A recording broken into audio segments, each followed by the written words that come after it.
wonder if you guys can even see me. Hi, Church Universal and Triumphant. I'm sorry to be lurking at you from the shadows. Um, per the usual course, correct? Let me take a look to see if I can fix the light a bit. God, the lighting in here is so bad. It's this halogen thing. I really think that that's the problem. Let me see if I can maybe get better lighting. 1 second, and I'm sorry for the darkness. Wait. Okay. Well, this is what we have to work with.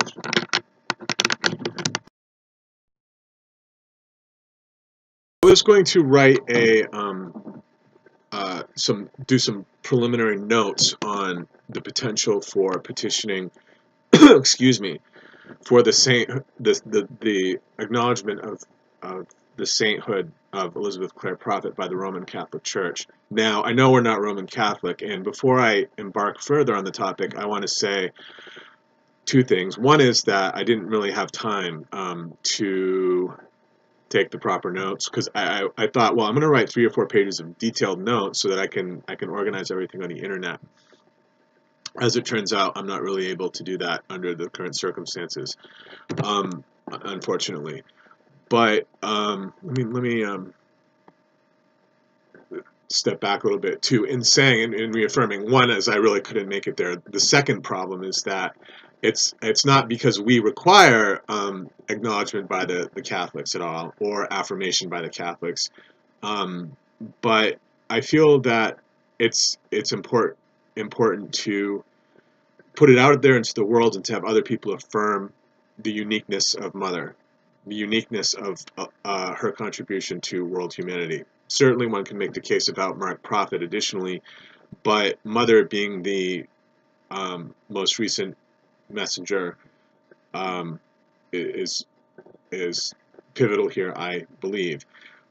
So, but in advance of embarking on that topic,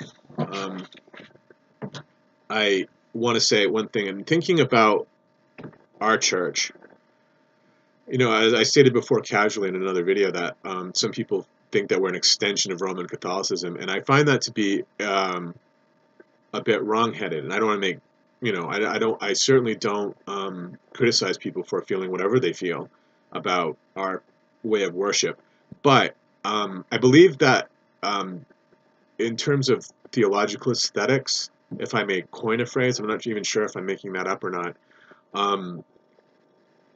that it's important to remember who it is that we are, who we say that we are, and who we experience, how we experience ourselves in the moment, or rather not in the moment, how we experience ourselves while in church, together in church, how we experience ourselves in our theology as a community, and it's not Catholic. It's really not Catholic. Not really. It might be that some people can achieve interest in Catholicism by, drawing a theological extension into it. Myself personally, I suppose I should speak for myself personally, because as we all know, it's all about inner awakening, and so it's a very and keeping the flame active it's a community experience, but it's also a very personalized experience as well. For me personally, my system breaks down when I say that this is updated Catholicism. I just don't see it that way. It is more, and if you look at my videos on Calvinism a bit, it's really that we're more Protestant in many respects, although maybe not at all typically Protestant either. But there's a born again, if you'll accept that, there's a born again element to CUT, even according to how the deployment, how even according to Mother. Does she mean more born again in the sense of fundamentalism? I don't know that that's necessarily true, but I also know that it's not necessarily untrue. But she does use the term, she does say we are born again into the Holy Spirit. So our Christianity, I believe, is different from Catholic Christianity.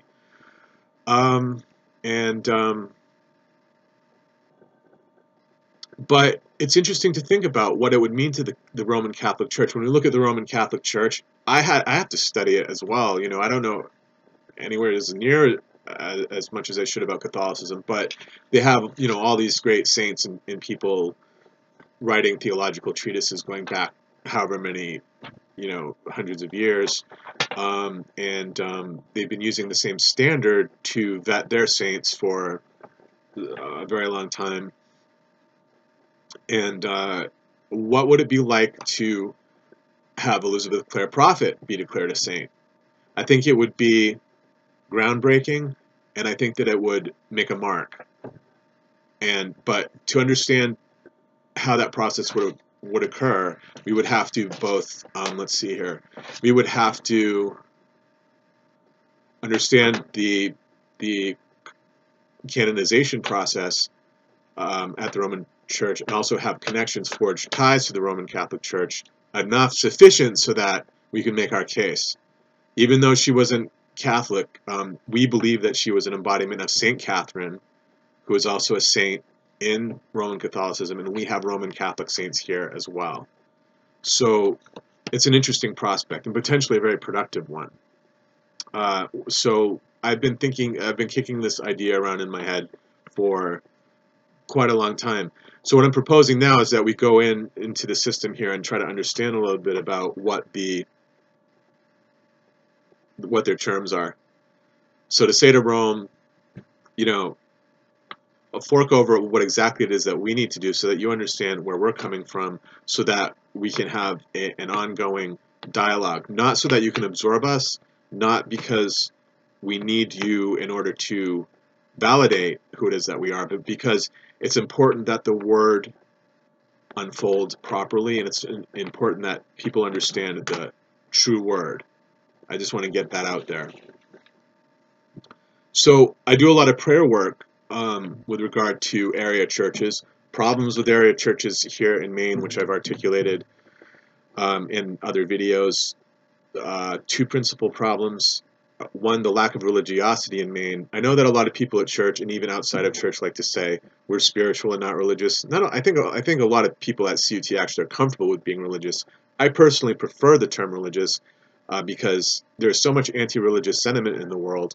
I have personally been, my life has been greatly enhanced and even saved in some respects by my religion, and I do take periodically find it to be less than helpful for people to say that religiosity is not appropriate. I do respect the fact that some people have been hurt by religion, but not everybody is hurt by religion. I've been hurt by religion, by the Catholic Church, but it did not, however, destroy my faith in Church Universal and Triumphant. So I think that we ought to push forward with that. It's one project, one way of working, one direction in which to strive. But so what I'm going to do is I'm going to get online right now and try to get more information about the canonization process, which I have shared. If you'll go back to my videos, it'd be nice if I had the funding to complain again to everybody. If I had funding, what I could do is organize my videos, go through all the videos and cull all the information from I think it's 60 or 70 videos at this point, and cull the information from the videos that both supports the extant Dharma as we understand it, and also sheds light on progressive revelation as well. But what I want to do right now, and I don't have the funding to do that, unfortunately. If I had money in my own church and an office and better housing, modest salary, I'm not talking about being Jim Baker or running Lakewood Church in Texas, the largest church in the United States. That would be nice, possibly, but just a modest place to live and work so that I can help everyone who wants help, my kind of help, which is spiritual and religious guidance, I hope. And that's not, it doesn't, I don't know, I guess I just don't understand how to fundraise, or I can't fundraise under the circumstances, which I think the latter is probably the case. It's striking to me that if I'm not doing something properly over social media, probably, if I have a Tidely account and absolutely nobody will give to it. It doesn't quite make sense to me that, I mean, even according to statistics, it doesn't make sense. And I don't think that everyone in Montana is absolutely holding out. I don't believe that either, because I'm as tax deductible as anybody else. Okay. Anyway, if you want to give, it's called Order of Truth, which is an order, a holy order that I resurrected. I receive, words of encouragement from the ranch and a lot of freedom to be independent, and support, a lot of theological support and the psychological, spiritual support as well, from the ranch heads there. And I don't have people interfere in my work or say that my work is not appropriate or that it detracts at all. I'm given license to do this, but no funding. So maybe someone there has funding ideas. I have had conversations with reverends at the church who said, let's come to the inner retreat. Presently, I'm not able to make it to the inner retreat without funding. I mentioned the possibility of the ranch starting a scholarship for travel, which is a possibility, but they never finalized it. So if you have connections, that might be one way for us to help me get to the ranch in order to fundraise. I'm not sure. I need someone to help me organize so that I can have one church. And it could be the St. Joseph's acquisition, which I proposed because it's a failing Roman Catholic church. Or it could be the acquisition or the enhancement of another church here that is related to Amy Semple McPherson, who's a saint in our church. She's one of the Ascended Masters. She's believed to be an embodiment of Mary Magdalene. And I mentioned in one of the videos, if you look it up, I'll link you to it if you want to read more about it. Right, Amy Semple McPherson was a preacher, Pentecostal preacher, who was known to be controversial in her day. She was kidnapped, actually. She survived an abduction, as I did. And so that's interesting, too. And actually, they kidnapped her from, I think it was California, and she wound up in Mexico. She was rescued from Mexico. But she's an interesting woman, too, because she was preaching, doing this whole lecture circuit. I mean, she was doing a lecture circuit back when it was unpopular for women to be spouting off and going around preaching. So she was transformative, and Mark and Mother both respected her, and I mean, they must have known her personally. Mark must have known her personally at the very least. And Mark was Pentecostal and started off as Pentecostal, and Amy Semple McPherson was actually Pentecostal, and the church that she founded is called Calvary Foursquare Church. Okay, so she's an Ascended Master here, which means that we have a special relationship to Calvary Foursquare. And although there's no CUT here, no center here, I do, I have a PRO contact, Project Reach Out, if you've heard of that, here in the Bangor area, but there's no center in which to worship and pray. So that's forging a tie with the Calvary Foursquare Church in my part of Maine, which is the closest we get to CUT, might be one way of moving everything forward. That's one of my points. My second point is, and clearly I'll get back to the same thing, the potential canonization of Mother, but my other point is that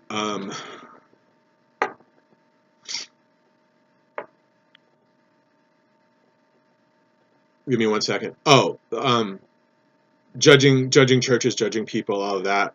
Well, I prayed very hard on the topic of that, whether it's appropriate to go through and say that a church is failing, or whether it's appropriate to go through and ordain that a church or deem that a church needs to be taken into receivership. And I was told sometimes it is the case by Mother, sometimes it is the case that a church is just not doing the right thing. And people have the right to the word, the true word, the living word. They have the right to the living word, and communities of religious have the right to experience the true teaching, the true Dharma, the Sanatana Dharma, the CUT path. I'm not saying that the entire world needs to be Church Universal and Triumphant, but sometimes it's very clear that there's need. And so there's need here in Gardner made at two different churches. One is a Catholic church, and one is a Pentecostal church. My proposal, I have other ideas too about where else we should start to tread lightly, but do tread. But in the short term, right, the church in which I was raised is affiliated with a very corrupt, by the best estimation, entirely ineffective diocese, and so and all of that has to do because Rome fails. That arises from problems with the Vatican as well. They don't have all the information of the Vatican clearly if they don't have the true path. So, and it's not always a question, and I understand the part about respecting rights, like not going through and like decommissioning absolutely every last Christian or Catholic church, Jewish synagogues, all of that. I think culturally it's important, for instance, for there to be mosques and synagogues. But sometimes it's obvious that churches need to be taken into receivership, or that they need to experience an update. And I believe that's the case I know it's the case for St. Joseph's, and I suspect it's the case for Calvary Foursquare in Gardner, because, yeah, they're aiming at Semple McPherson, but they don't have our information. So, and, when I think when someone has God in their heart, and when the flame is active, the word is trying to emerge, and it needs to be supportive, not just because I say that it needs to be supportive, but because it's like government. Churches are chartered in a certain way, and they provide a sort of they're constituted in a way that requires evolution. And it says, and one thing I agree with the Catholic Church about this. It says in Catholic doctrine that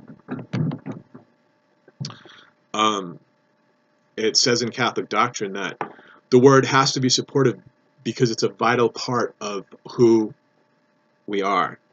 So in other words, it's not a choice not to listen to God.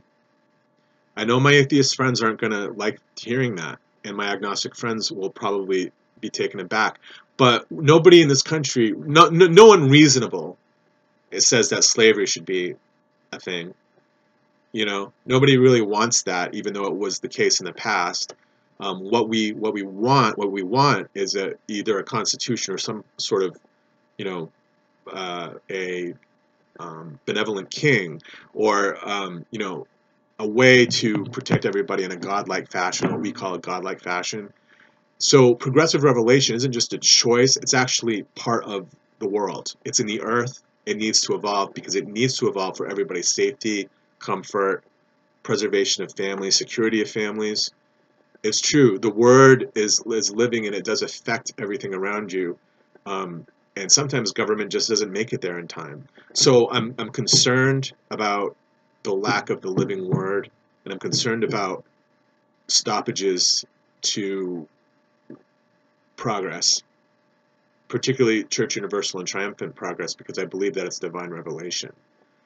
And I believe that it would assist world Catholicism, world Christianity, for our brand of Christianity, not necessarily the Catholic brand, but our brand nonetheless, to make its way into the organizations, the various churches, for people to understand it. So what I'm going to do is try to find the place in the Vatican website that will explain this additionally. Let's see if I can get into a little bit of this here. So two bits of information. I don't really have contacts at the Vatican. Well, I'm sure I have third-party contacts at the Vatican that I don't know about. But presently, we would have to understand the process. We'd have to understand communication channels, principally. Secondly, we have to understand their process, which is it's a whole drawn-out thing where you're beatified first, and then it takes 20 years or 10 or 20 years to be fully canonized. And the beatified, I believe, are called blessed. Yeah, and it's called, I think it's, what is it called? I'm not sure. There's a term for it, but I'll look it up. So we need to understand how to communicate with the Vatican. We need to understand what their rules for canonization are and that process, and then we need to understand my point, which is that she is providing indispensable elements of progressive revelation. Okay, and there's a Latin term for that, and I'll tell you what it is when I look it up again on the web. Bear with me, stay prayerful. What I'll try to do after I get this video is to give you links to below, so that you can I don't know, that are either that'll provide additional support. I don't have them picked out yet, but I will provide those links. And let's see here, what else? Right, so bear with me and stay prayerful while I look up this information, and then I'll share the information with you. As we draw closer to the Christmas season, I'd like to also say, if you look on my website, rather my Facebook page, I cannot work my mouse right now. I think it's time to move mouse. Oh. Okay, well, I have no idea. I can't really see what I'm doing right now, but I'll let you hang out. Okay, so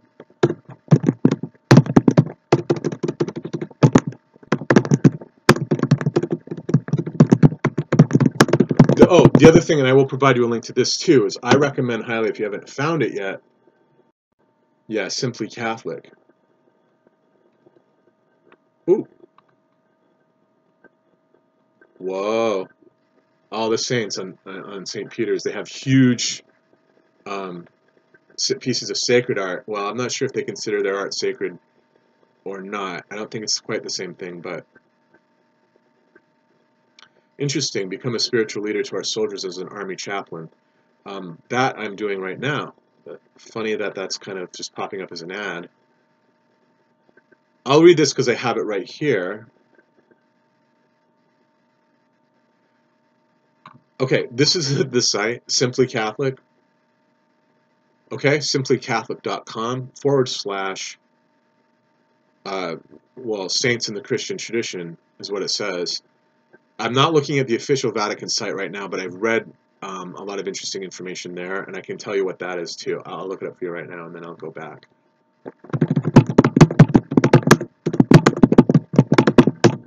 The official Vatican website is it's the rubric is the Holy See, and then it's www.vatican.va. Okay, VA stands for Vatican, and it's the country code www.vatican.va. And go definitely check it out. But I will provide you links to what I'm talking about there as well. Okay, but where I'm at right now is the other site. Let's go back. Okay, Simply Catholic. Let me read a little bit for you. And I do want to credit them. This is coming directly from simplycatholic.com, okay?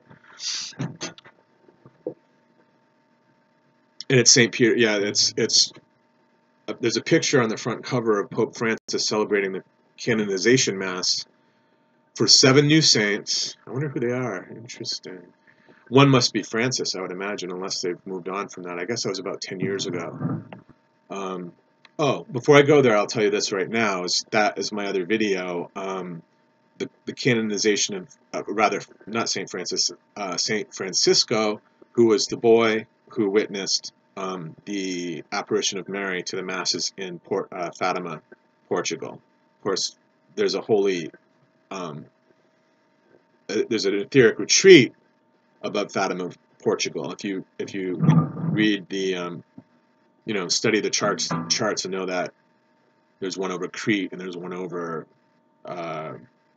what is it? It's Yosemite, correct? And the Fiji Islands and all of that. Fatima, Portugal, of course, as we all, most of us know, Mary appeared to however many thousands of people there, and that the kid who witnessed it, who was visited privately a couple of times times, once by an angel, the angel of Portugal, who preceded the apparition of Mary. He was eventually canonized, like officially canonized. That's Saint Francisco. I made a video about that, and some of the writing, it's fascinating because it draws parallels almost directly to our experience within Church Universal and Triumphant, without stating it directly. But if you read between the lines, it sounds like they're talking about us. So check it out. I encourage you. I will put a link to my other video beneath. It's the one where I'm holding the scapular medal, the Catholic scapular medal, and explaining the different parts of the scapular. Okay, so underneath here it says, how does the canonization process work? Reading, this is Father Richard Gribble, who wrote this.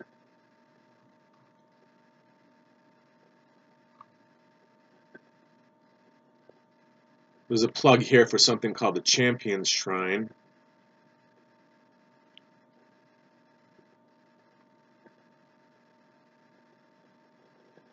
Why pray novenas? Probably a pretty interesting link on the occult, which says that, quote unquote, the occult disposes us to Satan, which we are occult Christians. And that's actually the term for people who don't know at church. It's not something that I generated on my own. Most people, I think, are probably pretty comfortable with that because it's not black sorcery. It's rather white occultism, but it is a cult. C-U-T, occult, not a cult, but occult, O-C-C-U-L-T, is in the Summit Lighthouse are considered to be occult churches. But they're saying here the occult disposes us to Satan. And it's interesting and kind of funny to read detraction against Ascended Masters teachings online by non-CT Christians. I can provide you links to that as well. But canonization in the early years. So at this site, it actually starts with, how does the canonization process work? Okay, it would not be, quoting, it would not be atypical in contemporary parlance to describe a significant friend or other person we know as a living saint. What do we mean when calling one a saint, and how that person is so recognized by the Church? Catholicism's 2,000-year history has seen the process for the proclamation of saints develop significantly. Religious historian and journalist Kenneth Woodward, quoting a popular history of the Vatican in his book Making Saints, How the Catholic Church Determines Who Becomes a Saint, Who Doesn't, and Why, published by Touchstone, commented on the mysterious nature of the canonization process. The mystery of sainthood and the canonization process, with all its spiritual dimensions of divine intercession, relics, and miracles, probably is the Church's greatest enigma outside the Mass itself. Canonization in the early years.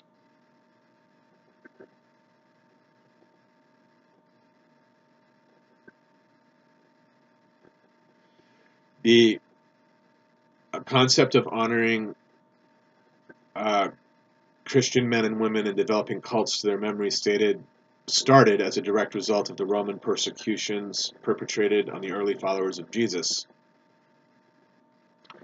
Public veneration of many of these martyrs, generally celebrated on the date of their death, was in evidence as early as the 2nd century. While Christians regarded all the baptized as saints, dying for the faith was particularly noteworthy and was awarded with special veneration. Sanctity and martyrdom were virtually indistinguishable in the Christian consciousness. As Jesus died obedient to the Father, so the saints died for and in obedience to Christ. Let me stop there to add my opinion, which is, it'd be great to have a living saint, like an actual living saint. In other words, a saint who is alive. With all the preoccupation with bodily death in the world, wouldn't it be nice to have the Catholic Church come out to say that some people are living martyrs? Some people have stigmata and are alive and still saints. I'm not sure why it is that you have to die in order to be a saint. Physically die. Or appear to physically die to be a saint. I don't know, and I don't even know if that's a rule. That's, something to look into. Let me see.